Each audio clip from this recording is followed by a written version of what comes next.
The X-Zone Radio Show with Rob McConnell is largely an opinion talk show. All opinions, comments, or statements of fact expressed by Rob McConnell's guests are strictly their own and are not to be construed as those of the X-Zone Radio Show or endorsed in any manner by Rob McConnell, Relmar McConnell Media Company, the X-Zone Broadcast Network, its affiliated networks, stations, employees, or advertisers.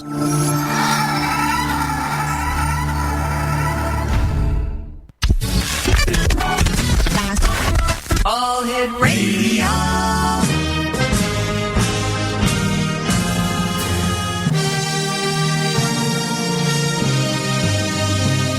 Welcome to the X Zone, a place where fact is fiction and fiction is reality. Now, here's your host, Rob McConnell.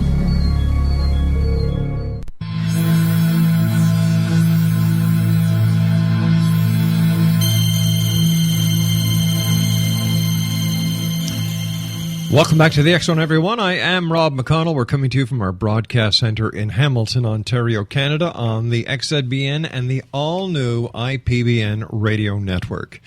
If you'd like to find out what we've been doing in the past, what we're doing today, and where we're going tomorrow, you just have to go to www.xzoneradio.com. If you'd like to send me an email here in the studio, xzone@xzoneradiotv.com, off-air, on-air, studio at xzoneradiotv.com, and of course on all social media sites, as I said, X-Zone Radio TV. My guest this hour is Eddie Upnick. He was born in Brooklyn, New York in 1953. He graduated from Benjamin Cardozo High School in Bayside, New York in 1971. In 1976, he graduated from Paltz State University of New York with a Bachelor of Arts in Anthropology. He worked as a joke writer for Rodney Dangerfield, amongst others, and as a situation comedy writer off and on between the years 1975 to 1996. Now, in 1984, he invented Super Chess, which was named one of the top 10 strategy games of the year by Games Magazine. And he's been married since 1981 and also shares his home with 2 parrots.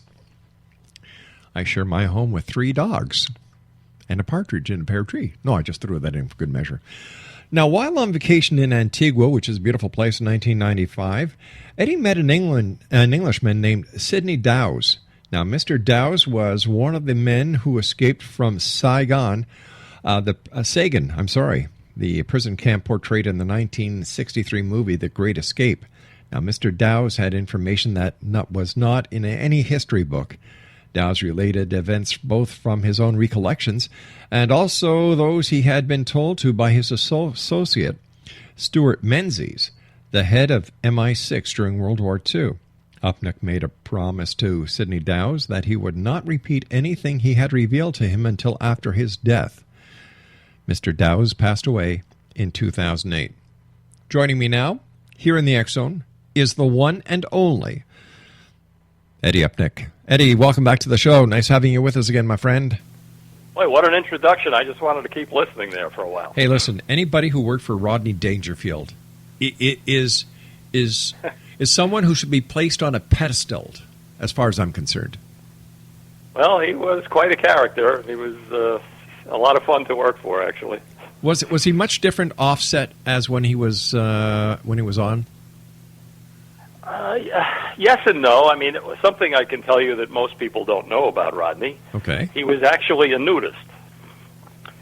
And when Rodney left the stage, I would go see him at his club, Dangerfield's in New York, and he would perform from about 11:30 p.m. to 12:15 a.m. Right. And I'd be sitting outside in the bar, and he'd come out and he'd go, "Hey, Eddie, how you doing? Come on downstairs." And after the show, we'd go downstairs, and within 30 seconds, Rodney had taken all his clothes off, and he's wearing a bathrobe, and he wouldn't tie it in the front. Oh. So you imagine this conversation I'm having with Rodney as he's sitting there like that. And Rodney would sit there and go, "Hey, Ed, is this a body or what?" And I would go, "Or what?" He goes, "You're all right, you know." And so that was, that was Rodney. That maybe people don't know about that side of him. But, yeah, he was pretty much the same personality-wise. He was a businessman. Yeah. Who else did you write for, Eddie? I wrote for about 15 different Borscht Belt comedians up in New York. Yeah. The Lenny Rushes, the Dick Capris, gosh. people like that. And most of these guys paid $10 a joke. So, Rodney paid $50 a joke. So my managing agent, was trying to get me in with Rodney for about 6 months, and then finally I got an appointment with him, and I wrote some jokes, and he liked them, and we moved forward. But everybody in the business wanted to write for Rodney because he paid $50 a joke back in 1978. Wow, that's about $3,000 today. Holy cow. Probably, yeah. Hey, listen, Eddie, you and I have to take our first break. I want to thank you so much for joining us. Always a great pleasure talking to you. When we come back, let's talk about the meeting with the Englishman by the name of Dowse in Antigua. Exonation Eddie Upnick's our very special guest. www.eddieupnick.com. And Eddie's available on all social media sites, Facebook, Twitter, you name it, he's there. This is the X Zone. I am Rob McConnell. We're coming to you from our broadcast center in Hamilton, Ontario, Canada, on the all-new IPBN Radio Network and the X Zone Broadcast Network. Don't go away.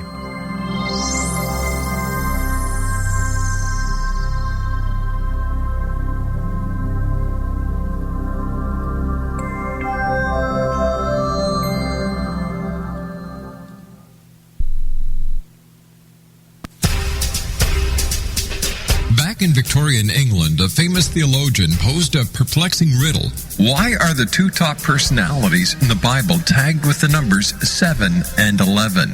Academics agree the answer is found in the stunning discovery of a hitherto secret Bible structure explained in a new book called The Genesis Grid. The discovery is so simple that preschool children could illustrate it.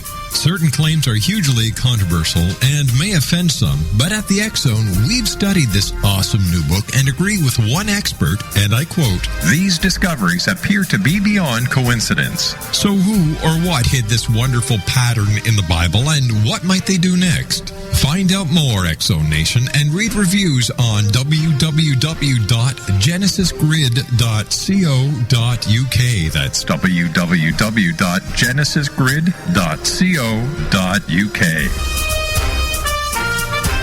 Individuals and businesses with tax problems, listen carefully. Do you feel like you're losing control over your finances? If you owe over $10,000 in back taxes or have unfiled tax returns, we can help you take back control. The IRS is the largest and most aggressive collection agency in the world, and they can seize your bank account, garnish your paycheck, close your business, and file criminal charges. Take control of your tax problems now by calling the experts at Tax Mediation Services and take advantage of the Fresh Start program and new laws that may allow us to negotiate a settlement for the lowest amount possible. Our team of tax attorneys and enrolled agents can stop collections and get you protected so you can take control of your financial future. Tax Mediation Services is accredited by the Better Business Bureau. Call now for a free case review and a price protection guaranteed quote. Call Tax Mediation Services now at 800-605-6818. That's 800-605-6818. 800-605-6818.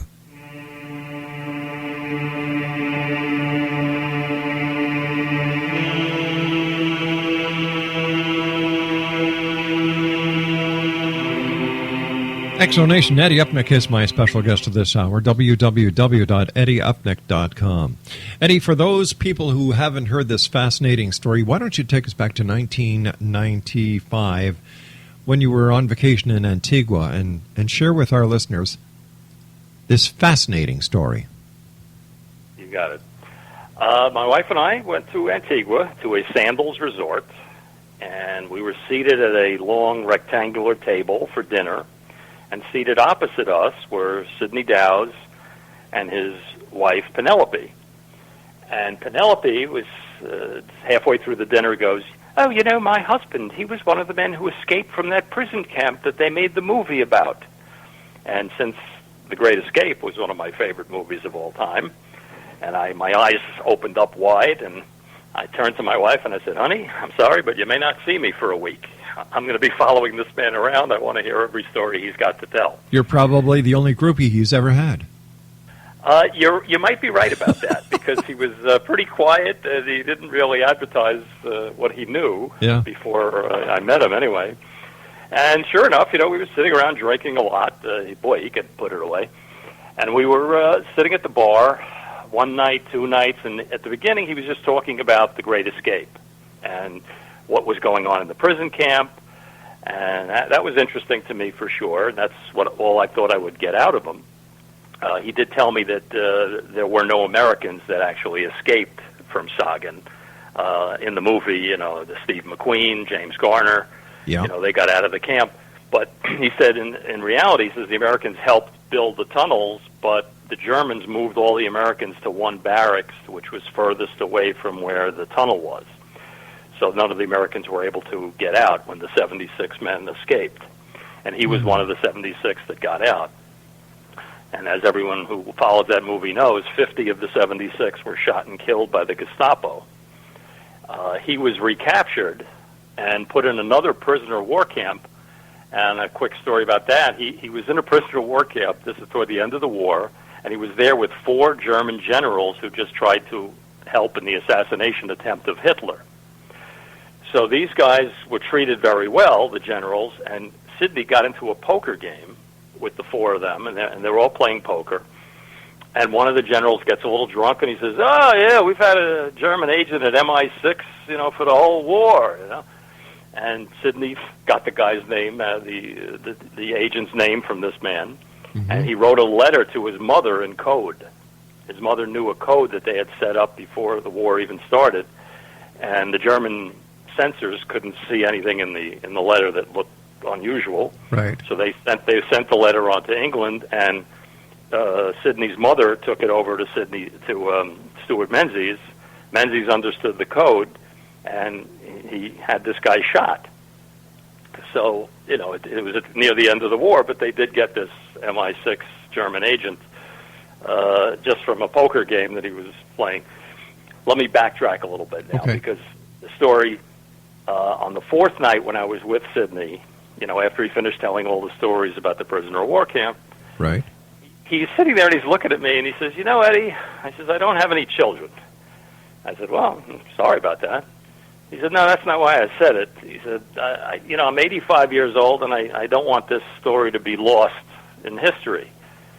So my eyes really perked up. I said, well, what can I do? He said, well, I'll tell you this story, and as you said in the preface for me coming on tonight, he said, just promise me 2 things. You won't tell this story until after I'm dead, and if you do write about it, he said, put it in the form of a novel. He said, I don't want to beat people over the head with what I'm about to tell you.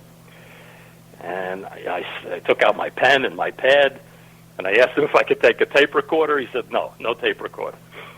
So I sat down, and he started to tell me stories about World War II that were guesstimated by several people but never proven.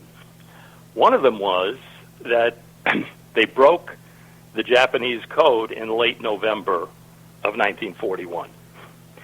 And Churchill saw in the code that they were going to attack Pearl Harbor on December 7th.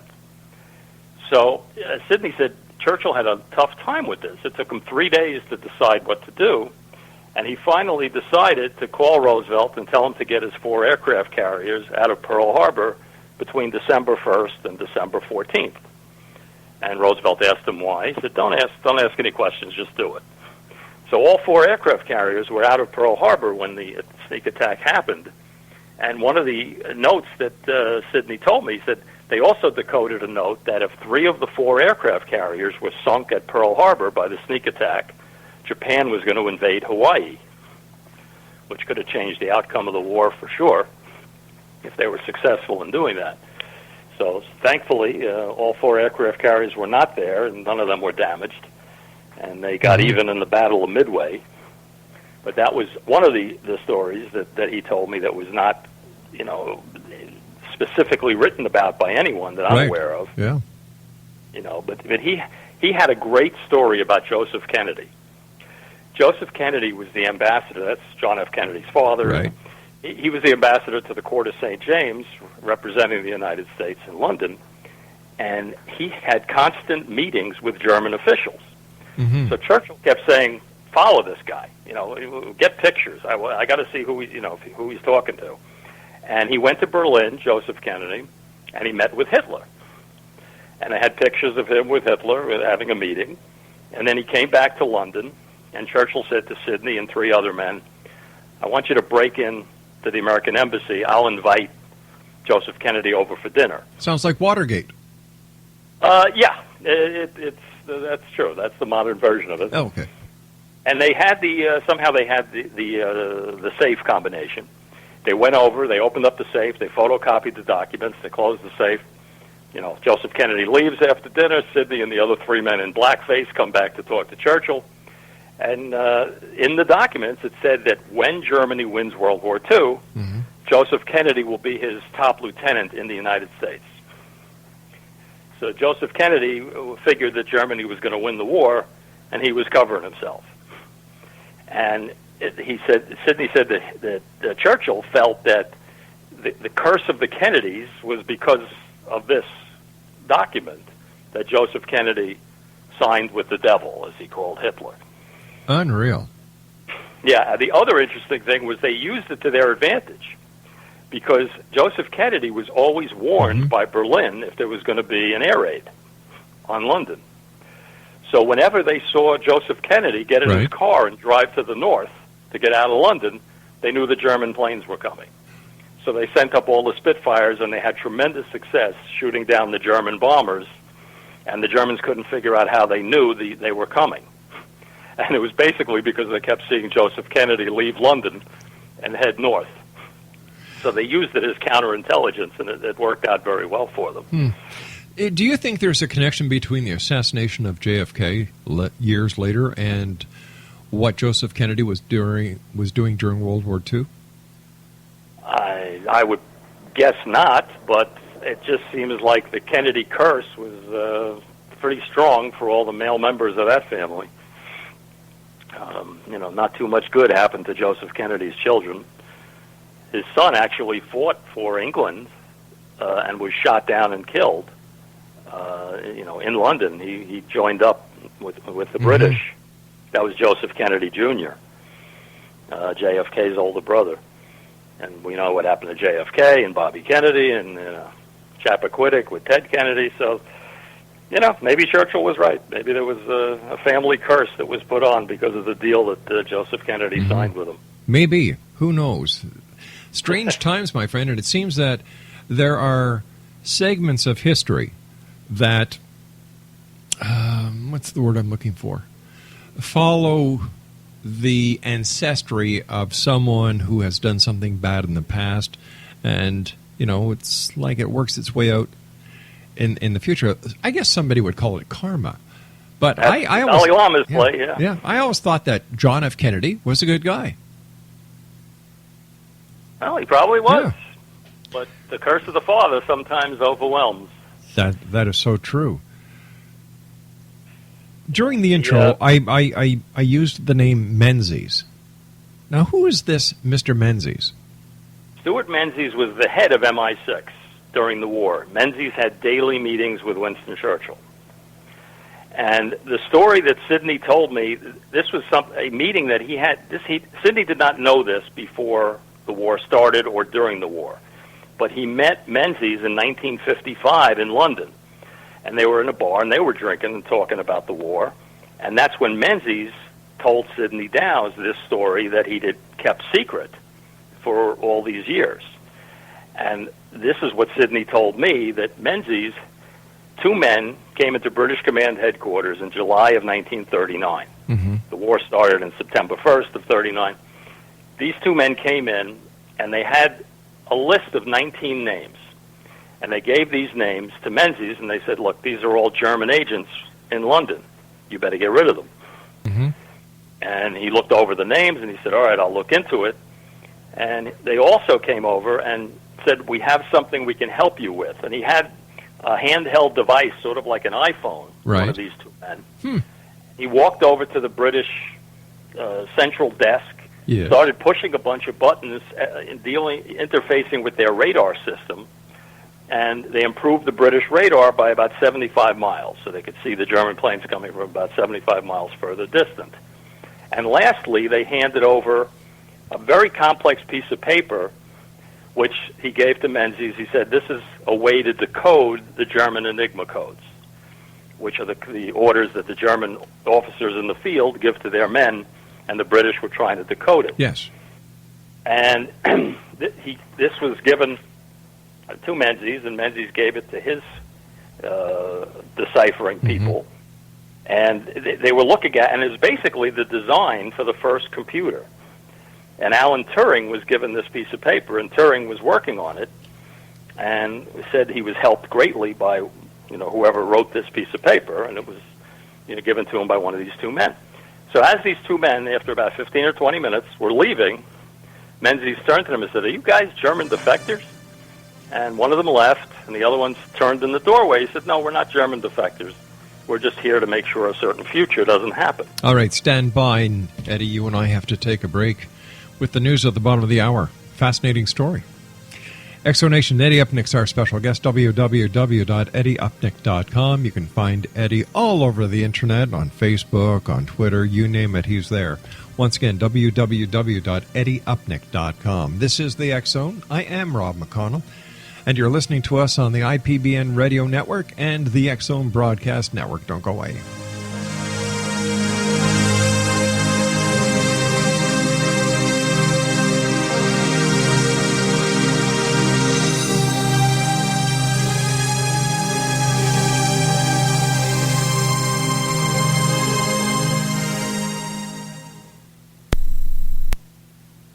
Mutual Broadcast News, I'm Leo Ashcraft. Indiana child welfare officials have warned an organization that installed 2 baby boxes at firehouses where mothers can drop off unwanted newborns anonymously to remove them, saying they question their safety and whether women who use them could face child abandonment charges. 6 hospitals in Arizona have installed drawers in their emergency rooms that allow women to drop off infants anonymously, although state law neither authorizes nor prohibits them. Nearly 2 months after a woman was found severely burned on the Crow Indian Reservation, the tribe is still seeking information about the case from federal investigators. The victim was found on April 17th in a field near the border between the Northern Cheyenne and Crow Reservation with burns over most of her body. Doctors told the woman's family she had walked about 3 miles before collapsing. Reservation residents believe the woman was set on fire. Mutual Broadcast News. Depend on it.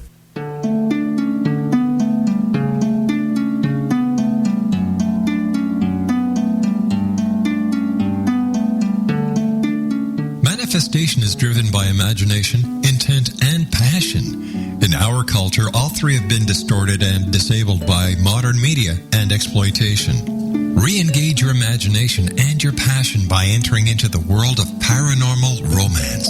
Kahir O'Donnell takes her readers on an exciting journey into the endless possibilities of loving, passionate, and mutually respectful male-female relationship. Her latest book, The Long Dark Night, features special ops adventure, a daring rescue, a psychic woman from the stars, and a special agent that will die to protect her. The Long Dark Night by Kahira O'Donnell is now available at KahiraO'Donnell.com or Amazon.com.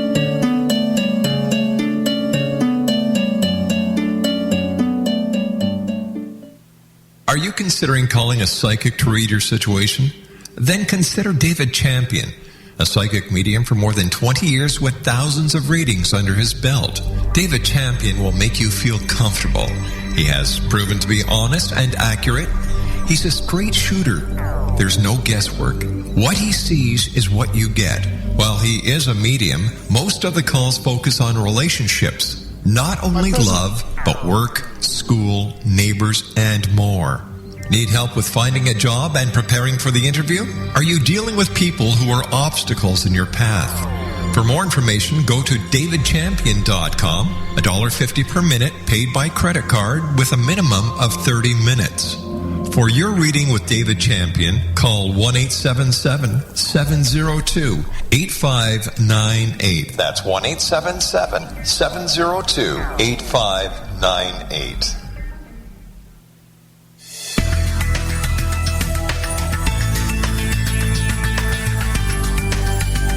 Do you think you have energy problems in your home? Do you feel better when you're away than when you're home?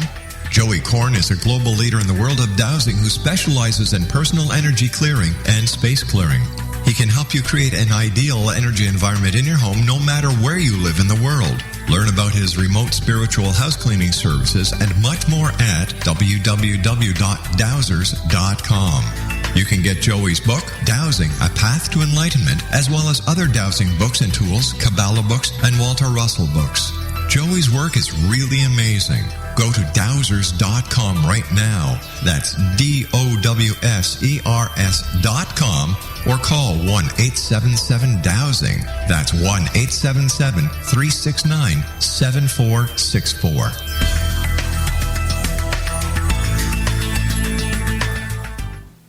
The IRS is the most powerful collection agency in the world. I couldn't sleep. We were being audited. They do not give up until you pay. They put a lien on my house. How about you? Do you owe back taxes? Call Tax Solutions now and get some help. For a limited time, the IRS offers a tax forgiveness program called the Fresh Start Initiative. Our team can make it easier for you to pay back taxes, avoid tax liens, and get a fresh start. Sometimes you just need a second chance. I call Tax Solutions now, and they got the IRS off my back. At Tax Solutions Now, our affiliates are all accredited by the Better Business Bureau and members of the National Association of Tax Professionals. We saved our home and overcame the most powerful collection agency in the world. Time is running out. Call Tax Solutions now. Call 800-729-3321. 800-729-3321. 800-729-3321. 800-729-3321.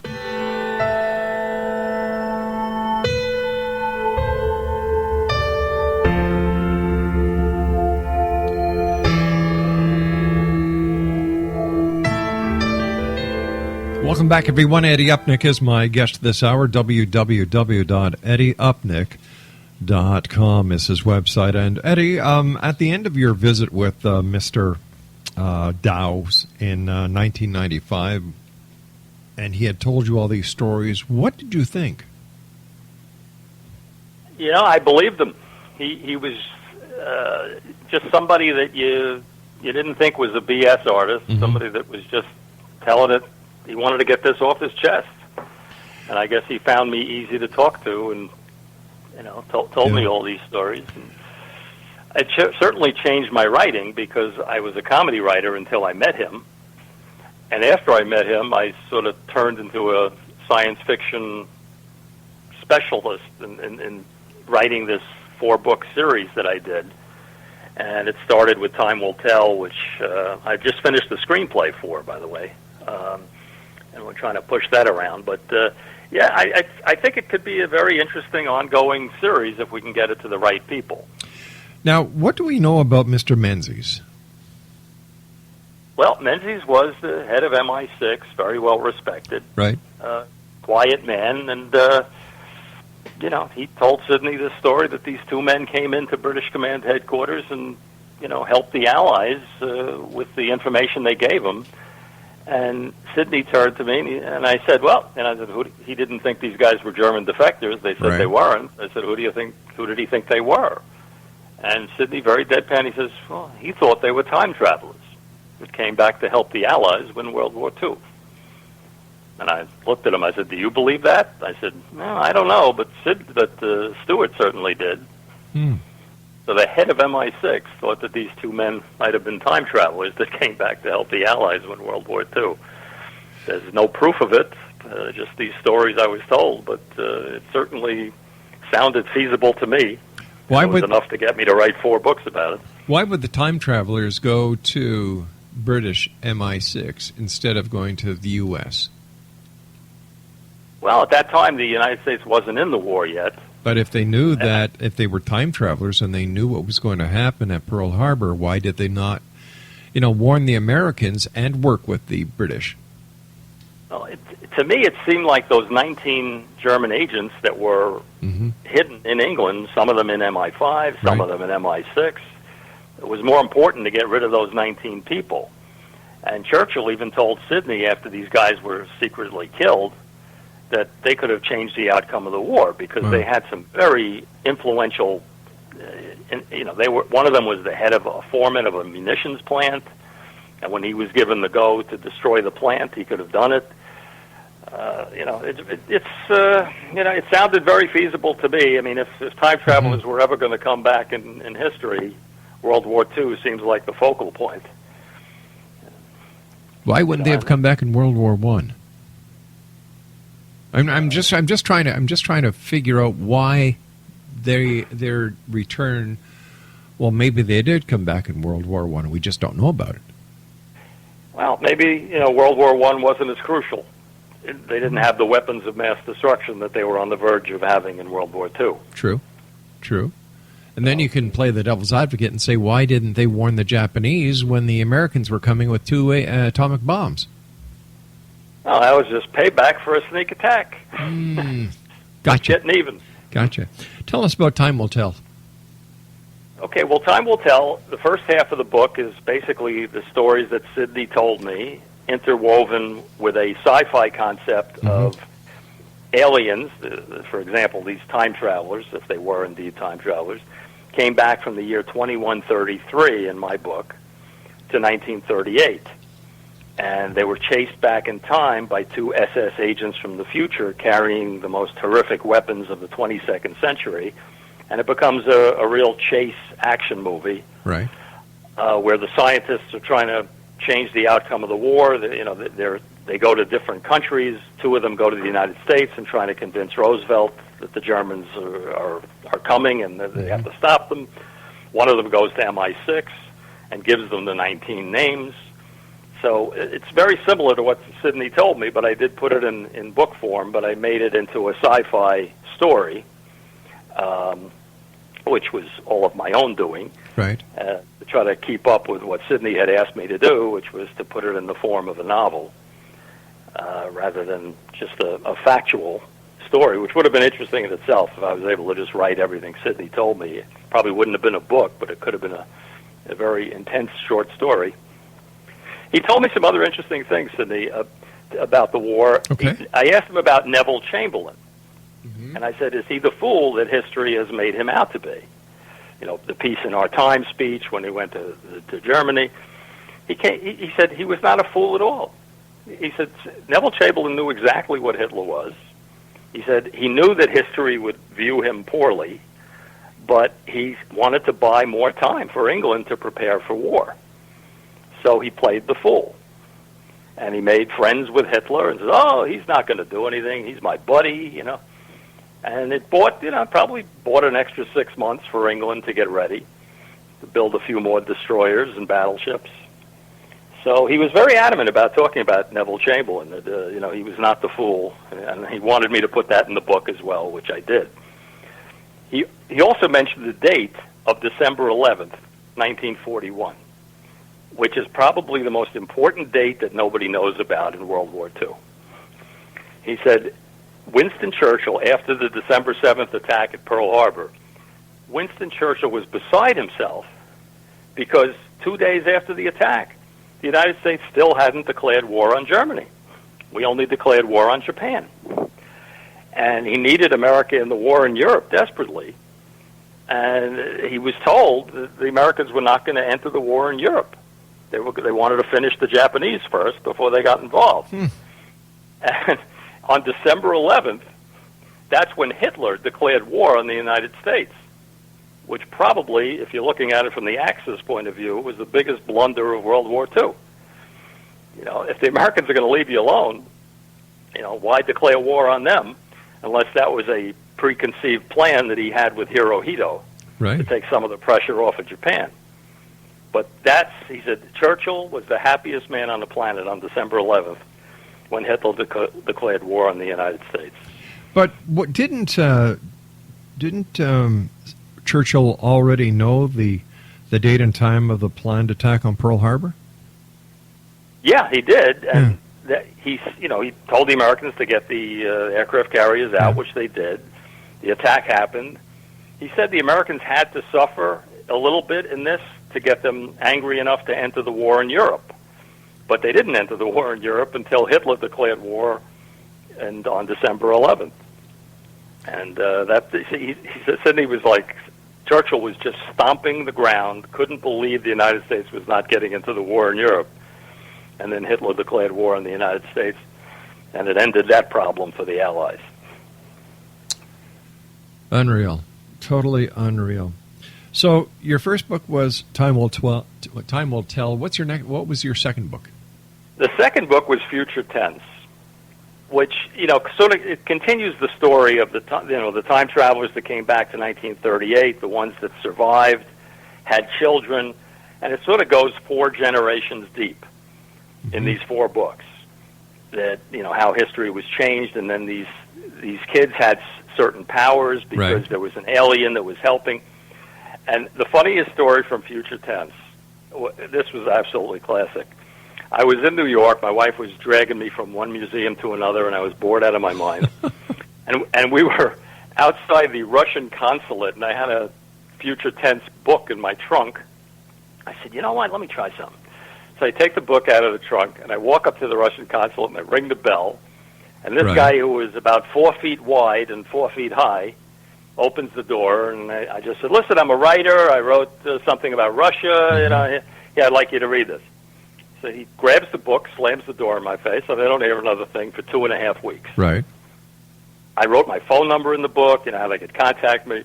Guy calls me up, same guy, because I recognize his voice, calls me up 2.5 weeks later, and he says, this Eddie Upnick, please. I said, this is Eddie Upnick. He says, yes, you gave me this book a couple of weeks ago. I'm reading this book, and I noticed that you said Putin is going to be assassinated by his bodyguard in 2017. Do you know the name of this bodyguard? Now, I wrote the book in 2011. Right. So he's asking me who's going to kill Putin in 2017, which is now right around the corner. Right. And I said, no, I have no idea who's going to kill him. It's just a book. He goes, yes, I know, but most of these books, they're fiction, but they're based on fact. Are they not? I said, sometimes. He says, well, then tell me, who's going to kill Putin? And I tell you, Rob, if I gave this guy a name, I think they would have shot him on the spot. If I just said, Igor told me, Every that would Igor. have been it. You see, I would have been a smartass and said, well, what's your name again? That's the name. I was like walking outside my house looking for black limousines for a couple of days after that conversation. Oh, my gosh, Eddie. Yeah, that was just funny to me. Who's going to kill Putin 6 years from now? How do I know? It's just a book, Ask Sylvia Brown. Oh, wait a minute. She didn't even know when she was going to die. How could she know when anybody else was going to die? Oh. So that was book number 2. What about book number 3? Well, book number 3 was 2052, which is the continuation of the Future Tense story, which takes you up to the year 2052 when there's a galactic war that goes on, and everybody's taking sides. There are good aliens, bad aliens. It's really action-packed. I got a couple of producers that were looking at this as a series, and God only knows if they'll do anything with it. But the interesting thing in 2052, as you mentioned in my lead-in, I was an anthropology major in college. And my professor, my favorite professor in archaeology in college, he was on a dig when he was 22 years old. And he told us all this story, and it stuck in my head, and I worked it into 2052. The story was he was on a dig in Spain, and there was an earthquake, and a cavern opened up that went down about 3,000 feet. And they got the rope, and they sent these guys down to the bottom of this cavern. Long story short, they come up, and one guy's holding a piece of leather that had steel studs in the 4 corners, 6-inch piece of leather with steel studs. So they carbon dated. They dated it at 15,000 years old. So my teacher says, wait a minute. They didn't invent forging of metal until like 2500 BC. How could this be at 15,000 years ago? So this got him all hopped up, my professor, on the aliens came to Earth. They were here long before us. And he used to go on and on. He says, how did corn get on this planet? How did apples get on this planet? Somebody had to come here and plant those things, right? So he was sort of the out-there professor. But, it definitely was never an answered question. So I managed to come up with my own answer to how this 6-inch piece of leather got here. And I tied it into the story from Future Tense and 2052, is all the books are tied together. You know, I find it very ironic that kids are still being taught in school that Christopher Columbus discovered the Americas. I'm just glad kids are being taught anything that has to do with history. That like is true, a lost subject. I saw, my niece went to Dartmouth, and I was talking to her, and I said, what kind of history courses do they teach? She said, the only courses they teach are American imperialism in the world. I said, that's it? They don't talk about the Revolutionary War, the Civil War, World War I, World War II, none of that? Oh, no, they don't teach any of that. And this is a little frightening to me.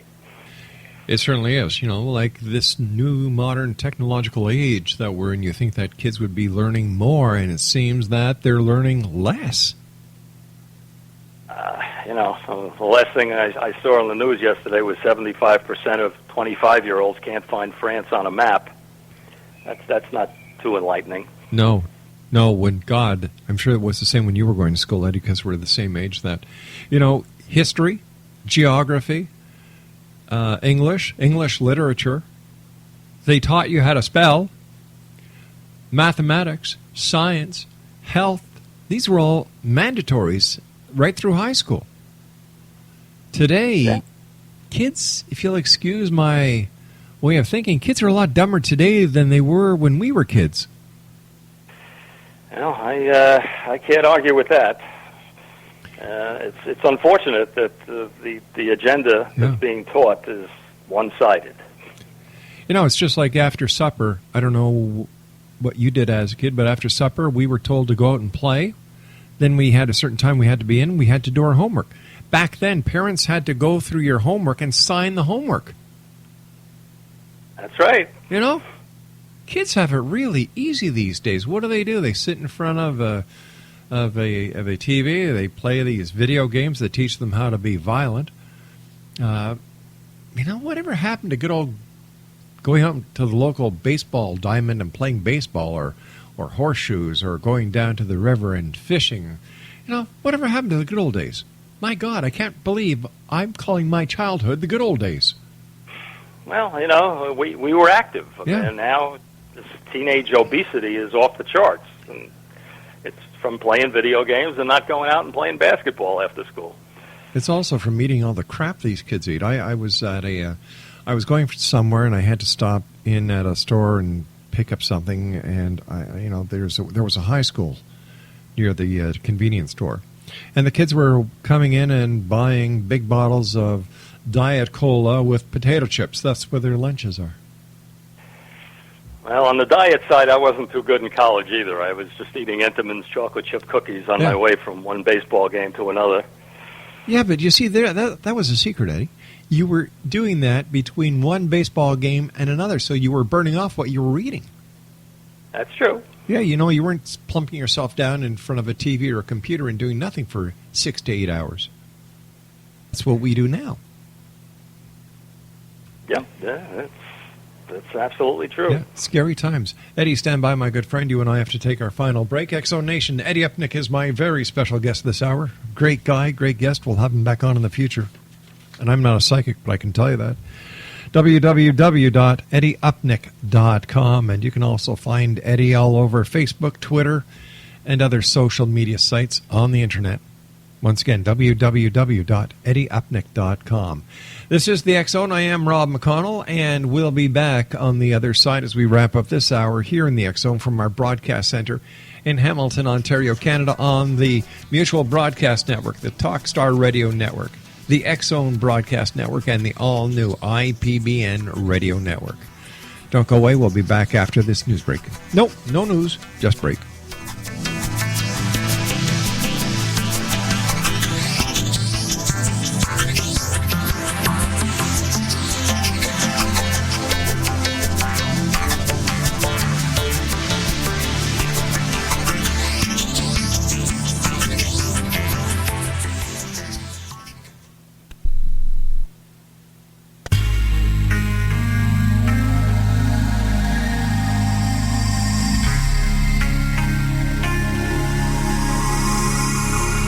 The scientist and the mystic have been on an age-old, relentless search with one thing in common. They seek truth. Their paths converge in the 40,000-year-old practice of shamanism, an ancient science delving to the quantum level of life, facilitating healing, manifestation, and evolution.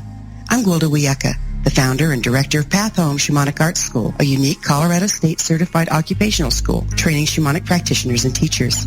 We also provide classes for empowering personal lives through shamanism. Our certification classes are in week-long segments enabling international participation, and online classes and long-distance shamanic healing sessions are available. Come discover the science of magic in the limitless world of shamanism. www.findyourpathhome.com.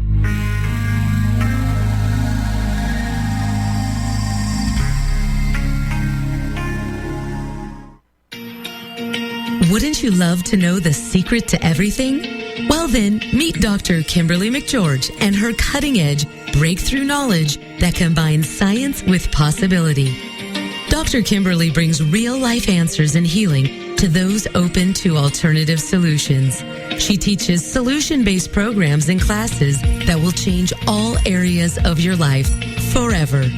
Specializing in conscious creation, intuitive readings, and energy medicine, you can rapidly shift health, relationships, business, and money and abundance challenges quickly. Receive her best-selling book, Secret to Everything, at no cost by going to secrettoeverything.com/X-Zone. That's right, transformation can start now. Just go to secrettoeverything.com/X-Zone and receive Dr. Kimberly's book for free. Did you ever look at the stains in your coffee cup and then realize that's exactly what happens to your teeth? Paraswabs is the 5-minute solution to get your teeth white without visiting the dentist. This is John Greenhut, the CEO of Paraswabs. And if your teeth are stained from coffee, tea, or smoking, all it takes is 5 minutes with Paraswabs. In 5 minutes, you'll see an average of 2 shades whiter teeth, and in 7 days, 6 shades. It's clinically proven to whiten natural teeth as well as caps and veneers. The secret is a tooth detergent that lifts stains off of your teeth. Best of all, there's no messy strips or trays that you have to leave in your mouth for an hour. Just swab your teeth for 5 minutes and you're done. To try Paraswabs risk-free, call 1-800-906-0783. That's 1-800-906-0783. I guarantee your bright white smile will have your friends, family, and coworkers talking about how great you look. Try it risk-free today. 1-800-906-0783. That's 1-800-906-0783.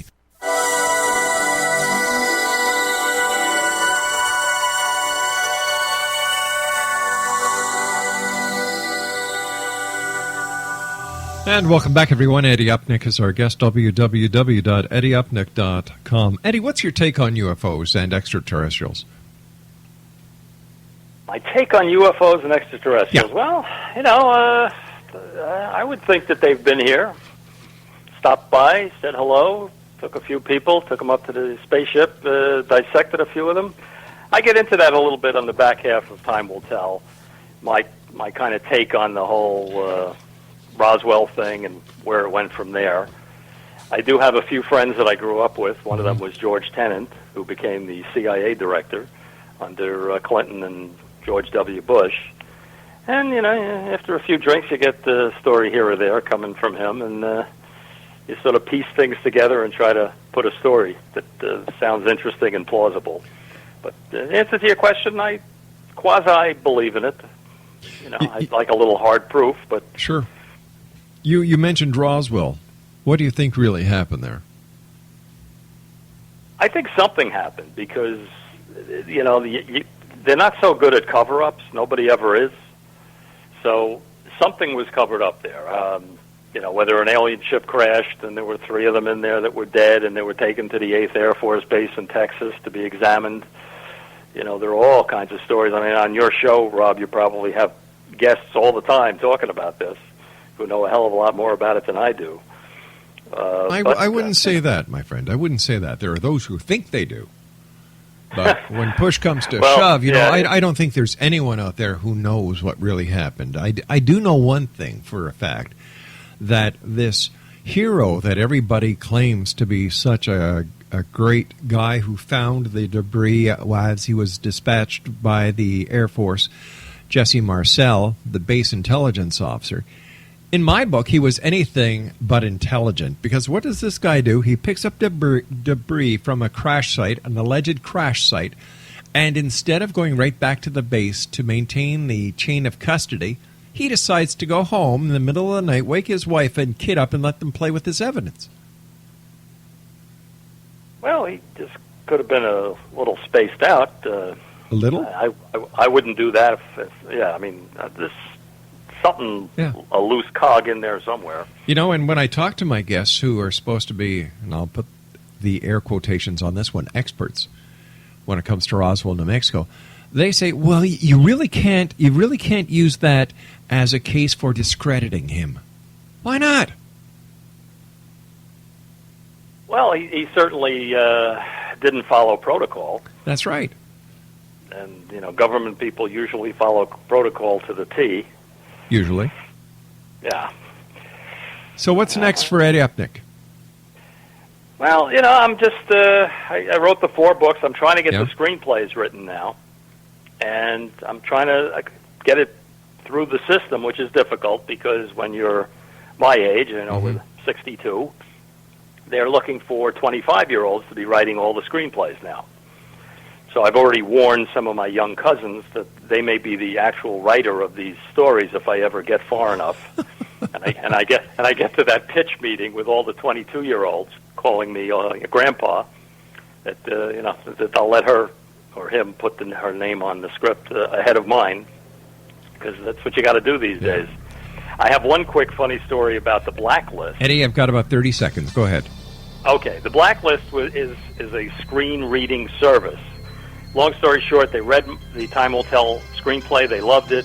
And this guy calls me up. He says, can you make one of the Germans transgender? And I said, this is 1940. Who was transgender in 1940? Oh, no, but that's what our audience wants. Oh, for God's sake.